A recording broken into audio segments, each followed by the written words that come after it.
Perkenalkan, nama saya Meli dengan NIM 23211002. Nah, jadi di sini saya akan mempresentasikan tugas dari mata kuliah metodologi penelitian. Di sini saya mengangkat topik yaitu desain penelitian kuantitatif.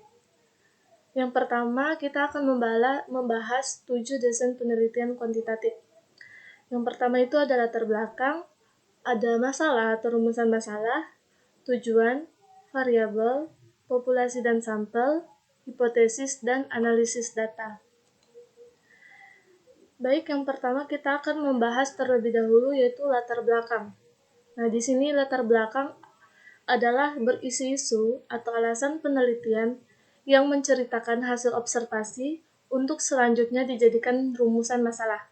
Nah, jadi latar belakang di sini itu memberikan informasi awal dari seluruh kegiatan penelitian yang telah membuat isu atau topik yang diangkat. Latar belakang juga memberikan gambaran apakah peneliti merupakan orang yang menguasai topik yang diangkat atau tidak ada pengguna bahasa yang cermat atau sebaliknya. Jadi di sini latar belakang harus bersifat kata yang lugas. Lugas ini artinya adalah semua informasi mengenai persoalan yang diteliti ditulis dalam bahasa-bahasa ilmiah. Yang kedua itu adalah masalah. Nah, masalah di sini adalah menjabarkan hasil analisa untuk selanjutnya dituangkan dalam bentuk submasalah. Masalah di sini yaitu merumuskan dan mendefinisikan masalah. Dalam hal ini juga masalah yang diangkat harus dirumuskan dengan jelas agar rumusan masalah yang ditemukan bisa bersifat dengan baik. Yang ketiga adalah tujuan.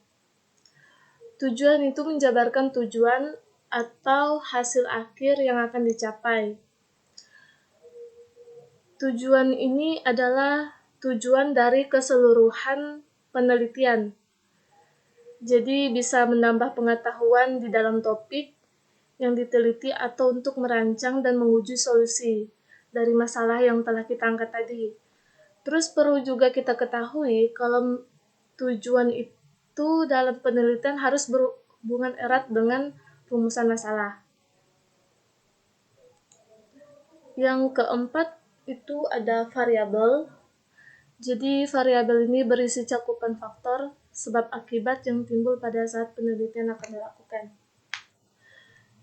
Jadi ada beberapa variabel dalam penelitian, ada variabel independen, dependent, dan banyak lagi. Jadi variabel ini adalah suatu atribut atau sifat dari nilai sesuatu. Entah itu orang, objek, atau kegiatan tertentu yang bisa mempunyai variasi yang ditetapkan oleh sang peneliti. Terus juga bisa dipelajari lebih lanjut dan nanti hasilnya diperoleh sebuah informasi tentang hal dan kemudian ditarik sebuah kesimpulan. Yang kelima itu ada populasi dan sampel. Nah, populasi dan sampel ini adalah wilayah generalisasi yang dapat diteliti dan dapat diperkecil dengan teknik-teknik penentuan sampel yang disesuaikan dengan kebutuhan peneliti. Jadi perlu kita ketahui terlebih dahulu, populasi ini merupakan wilayah generalisasi dari suatu penelitian yang mencakup semua elemen atau individu yang ingin kita pahami atau ingin kita generalisasikan. Yang dimaksud generalisasikan ini yaitu temuannya. Jadi kita bisa memahami temuan-temuan yang telah kita teliti. Namun karena seringkali tidak mungkin atau praktis untuk mengamati sebuah populasi, kita juga harus menggunakan sampel. Nah, perlu kita ketahui juga sampel di sini adalah sebagian kecil dari populasi yang dipilih untuk diobservasi atau diuji. Jadi populasi dan sampel ini saling berkaitan. Kemudian pemilihan sampel juga dapat dilakukan dengan berbagai teknik penentuan sampel yang bisa disesuaikan dengan kebutuhan penelitian kita. Dengan mempelajari sampel tersebut, kita dapat membuat inferensi atau generalisasi tentang populasi secara lebih efisien, tanpa harus melibatkan semua elemen dari populasi tersebut. Dan yang terakhir ini adalah analisis data. Di sini analisis data digunakan sesuai dengan kebutuhan peneliti. Jadi kenapa analisis data ini digunakan sesuai dengan kebutuhan peneliti? Karena kebutuhan peneliti ini mengacu pada pendekatan yang fleksibel dan sesuai dengan tujuan yang spesifik. Artinya itu peneliti memilih metode analisis yang paling relevan dan efektif untuk menjawab pertanyaan penelitian atau menguji hipotesisnya.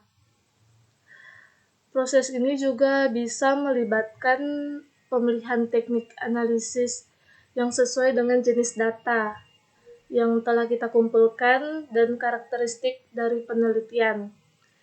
Ini juga bisa mencakup metode statistik, analisis kualitatif, atau kombinasi antara keduanya, antara metode statistik dan juga metode kualitatif, tergantung pada sifat data dan tujuan penelitiannya.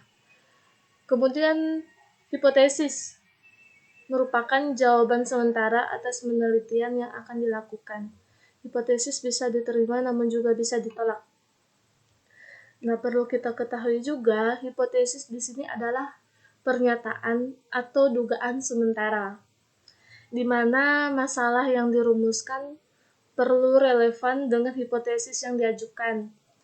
Hipotesis juga bisa didapatkan dari penelusuran referensi teoritis. Selain itu, cara menentukan hipotesis juga bisa dengan mengkaji hasil penelitian sebelumnya. Baik, cukup sekian presentasi dari saya. Kurang lebihnya saya mohon maaf. Terima kasih dan selamat malam. You don't even know